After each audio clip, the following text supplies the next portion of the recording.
خوش آمدید Crypto.pk کی نئی سیریز ڈیکرپٹڈ میں۔ اس سیریز میں ہم پاکستان میں کرپٹو کرنسی، بلاک چین اور اے آئی یعنی مصنوعی ذہانت کے مستقبل پر بات چیت کرتے ہیں۔ آج ہم ایک بہت ہی خاص موضوع پر غور کر رہے ہیں۔ یہ پاکستان میں ریئل اسٹیٹ اور ٹیکنالوجی کا ایک نیا سنگم ہے۔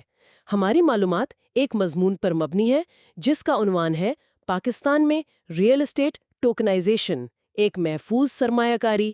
تو آئیے دیکھتے ہیں اس میں کیا ہے۔ پاکستان میں دیکھیں تو جائیداد میں پیسہ لگانا اکثر لوگوں کے لیے ایک سر درد سا رہا ہے، خاص طور پر فراڈ اور وہ جعلی کاغذات کا ڈر۔ تو کیا ٹیکنالوجی واقعی اس پرانے مسئلے کا کوئی نیا حل لا سکتی ہے؟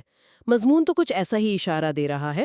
جی بالکل، مضمون کا جو مرکزی نقطہ ہے نا، وہ یہی ہے کہ پاکستان کا ریئل اسٹیٹ سیکٹر، اس میں شفافیت کی بہت کمی ہے اور فراڈ کا خطرہ بہت زیادہ ہے، جس سے سرمایہ کار ظاہر ہے گھبراتے ہیں۔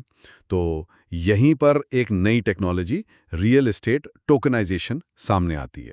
اچھا، ٹوکنائزیشن یہ کیا چیز ہے؟ سننے میں تو یہ بالکل وہ کرپٹو کرنسی جیسا نہیں لگ رہا۔ کیا یہ بھی ویسا ہی رسکی ہے؟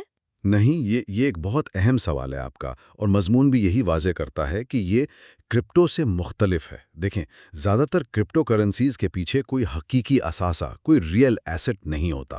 ان کی قیمت بس مارکیٹ کے اتار چڑھاؤ پر ہے۔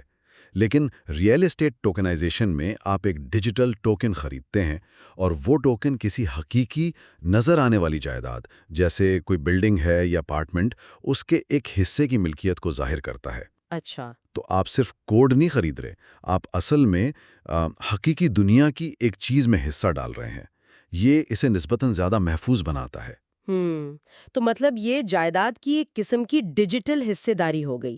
ٹھیک، لیکن یہ فراڈ کو کیسے روکے گا؟ آپ نے کہا فراڈ کا مسئلہ ہے۔ مضمون میں بلاک چین اور سمارٹ کانٹریکٹس کا بھی ذکر ہے۔ یہ کیسے کام کرتے ہیں اس میں؟ جی، یہیں پر ٹیکنالوجی کا کمال ہے۔ یہ سسٹم بلاک چین استعمال کرتا ہے۔ اب بلاک چین پر ہر لین دین، یعنی ٹوکن خریدنا، بیچنا، کرائے کی آمدنی تقسیم ہونا، سب کچھ ایک ڈیجیٹل کھاتے، ایک لیجر پر ریکارڈ ہو جاتا ہے۔ یہ ریکارڈ پبلک ہوتا ہے، سب دیکھ سکتے ہیں، اور اسے کوئی بدل نہیں سکتا۔ تو جو جائیداد کے فراڈ ہوتے ہیں نا، کہ ایک ہی پلاٹ 2-3 لوگوں کو بیچ دیا، یہ اس کا براہ راست توڑ ہے۔ اچھا، اور سمارٹ کانٹریکٹس، وہ سمجھیں خودکار معاہدے ہیں، جو پہلے سے طے شدہ شرائط پر خود بخود کام کرتے ہیں۔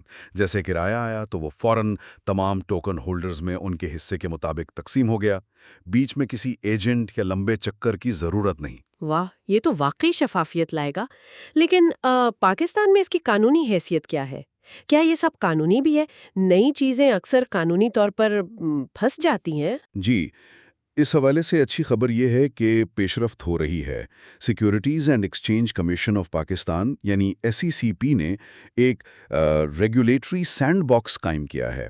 یہ ایک ایسا ماحول ہوتا ہے جہاں نئی فائنینشیل ٹیکنالوجیز کو حکومتی نگرانی میں ٹیسٹ کیا جاتا ہے۔ اچھا، اور 2024 میں ٹوکنائزڈ پراپرٹی انویسٹمنٹ کو اس سینڈ باکس میں شامل کیا گیا ہے۔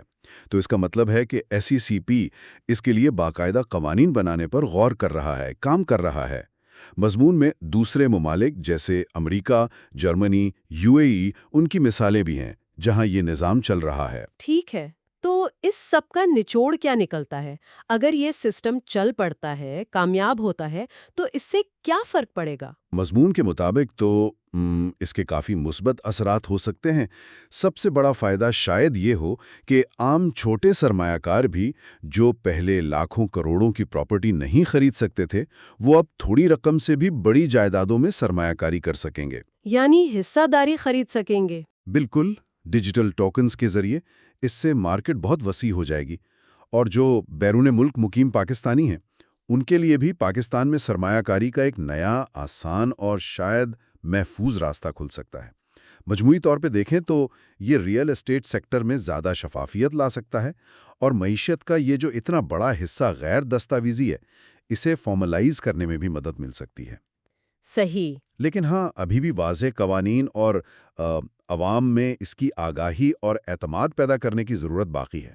تو خلاصہ یہ ہوا کہ real estate tokenization blockchain technology کی مدد سے پاکستان میں جائیداد کی سرمایہ کاری کو زیادہ محفوظ اور شفاف بنانے کی ایک امید افزا کوشش ہے، اور اچھی بات یہ ہے کہ ریگولیٹری ادارے بھی اس پر توجہ دے رہے ہیں۔